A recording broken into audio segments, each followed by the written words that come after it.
دوستو خیر مقدم ہے آپ کا ایک بار پھر سے آپ کے اپنے یوٹیوب چینل مائنڈ فریش 18 پہ.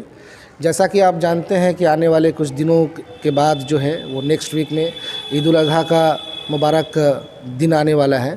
تو ہم نے سوچا کیوں نہ کہ کچھ بیسک جو قربانی سے ریلیٹڈ کوسچن ہے وہ ایک عالم دین سے پوچھا جائے، اور جو کچھ لوگوں کے غلط فہمی ہے یا جانکاری کی کمی ہے تو ان کو ہمارے چینل کے ذریعے کچھ جانکاری مل جائے. تو اسی کڑی کو جوڑتے ہوئے ہماری نظر جو ہے وہ مدرسہ اسلامیہ کے ٹیچر جناب قاری انوار صاحب پر پڑی، مولانا قاسمی صاحب پر پڑی. تو ہم نے ان سے بات کی اور انہوں نے وقت دیا. سب سے پہلے تو قاری صاحب ہم کو وقت دینے کے لیے آپ کا بہت بہت شکریہ. جی آپ کا بھی بہت بہت شکریہ. مولانا صاحب، آپ سب سے پہلے ہم یہ جاننا چاہیں گے کہ قربانی جو عید الاضحیٰ آنے والا ہے تو قربانی کے لیے سب سے ضروری شرائط کیا ہے؟ قربانی کے لیے یہ ہے کہ آدمی صاحب نصاب ہو. قربانی کے دنوں میں یا اس سے پہلے اگر اس کے پاس 52.5 تولہ چاندی یا 7.5 تولہ سونا یا دونوں کو ملا کر کسی ایک کے نصاب کو پہنچ جائے، یا اس کے علاوہ ضرورت اصلیہ کے علاوہ جو زائد سامان ہو اور وہ زائد سامان نصاب کو پہنچ جائے، تو ایسے ہر شخص پر قربانی کرنا واجب ہے اور ضروری ہے. کیونکہ رسول اللہ صلی اللہ علیہ وسلم نے ارشاد فرمایا کہ جس شخص کو اللہ نے صاحب حیثیت بنایا اس کے باوجود وہ قربانی نہ کرے تو وہ ہماری عیدگاہ کے قریب بھی نہ آئے.